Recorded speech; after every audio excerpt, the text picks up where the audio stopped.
भला करने वाले मनुष्य को हमेशा कष्ट का सामना करना पड़ता है, क्योंकि हमेशा फल देने वाले वृक्ष को पत्थरों की मार सहनी पड़ती है।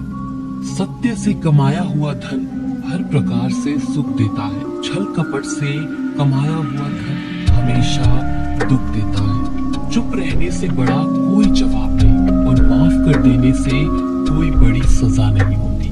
जब मेहनत करने से सपने पूरे नहीं होते तो रास्ता बदलिए, सिद्धांत नहीं, क्योंकि पेड़ भी हमेशा पत्ते बदलता है, जड़ नहीं। किसी की संगत से आपके विचार अगर शुद्ध होने लगे तो समझना कि वो इंसान कोई साधारण व्यक्ति नहीं है। आपका कठिन समय ही आपको मजबूत बनाता है। एक समझदार व्यक्ति वही है जो दूसरों को देखकर उसकी विशेषता को सीखता है, उससे तुलना और ईर्ष्या नहीं करता। आलसी व्यक्ति कभी भी सफल नहीं हो सकता। जिसे अपने जीवन में ऐशो आराम प्यारा है, उसे मेहनत करना अच्छा नहीं लगता। भला वो व्यक्ति कैसे सफल हो सकता है? इसलिए अगर आप कोई काम करना चाहते हैं तो अभी से आलस्य त्याग दीजिए। अपने काम को कभी कल पर नहीं टालना चाहिए, क्योंकि वो व्यक्ति समय के महत्व को ना समझकर उसे व्यर्थ ही गवाता है। अंत में उसके पास कुछ करने के लिए समय नहीं बचता। किसी भी व्यक्ति के अपने जीवन में सफल न होने का सबसे मुख्य कारण होता है खुद पर भरोसा न होना। जीवन में वही व्यक्ति सफल होता है जिसे खुद पर भरोसा हो। जिस व्यक्ति को खुद पर भरोसा नहीं है वो कभी सफल नहीं हो सकता। एक बार दानवीर कर्ण ने भगवान श्री कृष्ण को अपनी व्यर्था सुनाई। कहा कि हे प्रभु, जब मैं पैदा हुआ तब मेरी माँ ने मुझे त्याग दिया, इसमें मेरा क्या अपराध था?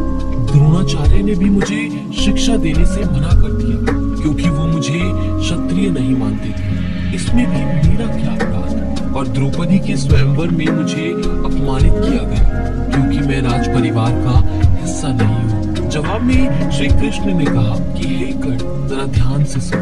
मेरा जन्म हुआ तब मैं जन्म से ही कारागार में हूँ और मेरे पैदा होते ही मृत्यु मेरी प्रतीक्षा कर रही थी। जिस रात मेरा जन्म हुआ उस रात मुझे मेरे माँ बाप से अलग होना पड़ा। जहाँ पहुँचा मुझे हर वही काम करना पड़ा जो एक गरीब परिवार में करना पड़ता है। गायों का गोबर हाथ से उठाना। जब मैं चल नहीं सकता था तब मुझ पर प्राणघातक हमले किए गए। मुझे मारने की बार बार कोशिश की गई।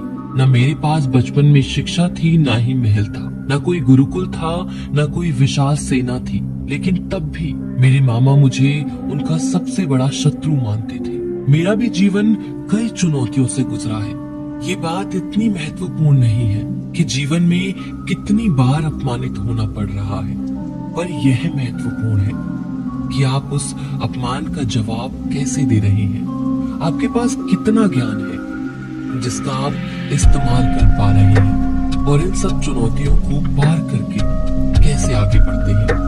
यह बात सबसे अधिक महत्वपूर्ण है। सब कुछ किताबों से ही सीखने को नहीं मिलता, कुछ मतलबी लोगों से भी बहुत कुछ सीखने को मिलता है। जिंदगी में एक ही नियम रखो, सीधा बोलो, सच बोलो और मुंह पर बोलो। जो अपने होंगे वो समझ जाएंगे, जो नाम के होंगे वो दूर हो जाएंगे।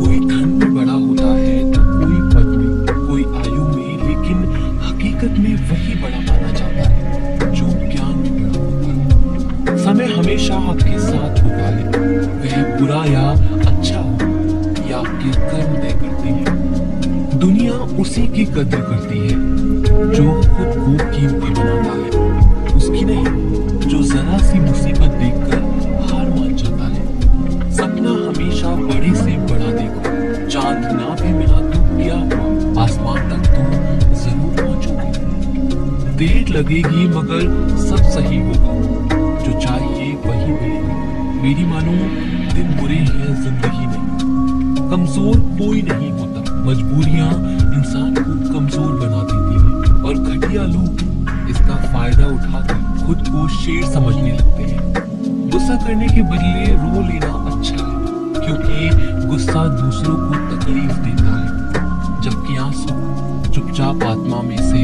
बहकर हृदय को स्वच्छ करते हैं। जिंदगी में हर एक सबक है जो खुद को सुधारने का मौका देती है। किसी को प्रेम देना सबसे बड़ा उपहार है और किसी का प्रेम पाना सबसे बड़ा सम्मान है। एक बार की बात है, एक अमीर व्यक्ति था। वो व्यक्ति श्री कृष्ण का बहुत ही बड़ा भक्त था। एक बार वो अमीर आदमी घूमने के लिए अपनी नाव लेकर समुद्र में चला जाता है। फिर वह समुद्र में घूमते घूमते बहुत आगे निकल जाता है। तो इतने में अचानक से समुद्र में जोर का तूफान आ जाता है, जिस कारण से उस अमीर व्यक्ति की नाव पानी में डूबने लगती है। तो फिर वो अपनी जान बचाने के लिए नाव में कूद जाता है और फिर वह समुद्र में तैरते हुए एक निर्जन टापू पर पहुंच जाता है, जहां दूर दूर तक उसे कोई नजर नहीं आ रहा। इतने में समुद्र के किनारे उसे एक झोपड़ी दिखाई दी।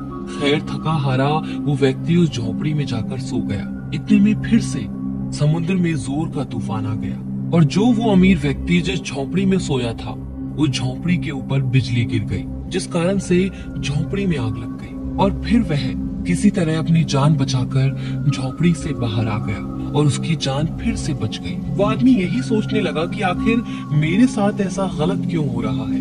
और इतने में समुद्र में एक बड़ी सी नाव गुजरती है। उस नाव के चालक को एक दूर धुआं दिखाई देता है। वो नाव चालक सोचता है कि शायद किसी ने मदद के लिए आग जलाई है। वो नाव चालक अपनी नाव उस आग की तरफ ले जाता है और जैसे ही वो नाव चालक उस आग के पास पहुंचता है तो उसे आग के पास एक व्यक्ति दिखाई देता है। फिर वो नाव चालक नाव से उतरकर उस व्यक्ति के पास जाता है और उसकी मदद करते हुए अपनी नाव में उसे बिठा लेता है। इस तरह से उस अमीर व्यक्ति की जान बच जाती है। फिर वह व्यक्ति नाव में बैठकर यही सोच रहा था कि जो कुछ भी ईश्वर करता है अच्छे के लिए ही करता है। अगर मेरी झोपड़ी जलती नहीं तो मैं शायद इस टापू पर ही मर जाता। इसीलिए उस व्यक्ति के लिए ये कहावत जो होता है अच्छे के लिए होता है चरितार्थ हो जाती है। वह व्यक्ति ईश्वर को धन्यवाद देने लगा। हमारी जिंदगी में जो भी हो रहा है, जो भी बुरा हो रहा है, वह आपको बुरा लग रहा है, परंतु वो सच में बुरा नहीं होता। अगर आज आपको लगता है कि जो हो रहा है वो बुरा हो रहा है, परंतु आने वाले समय में आपको पता लगता है कि जो हुआ वो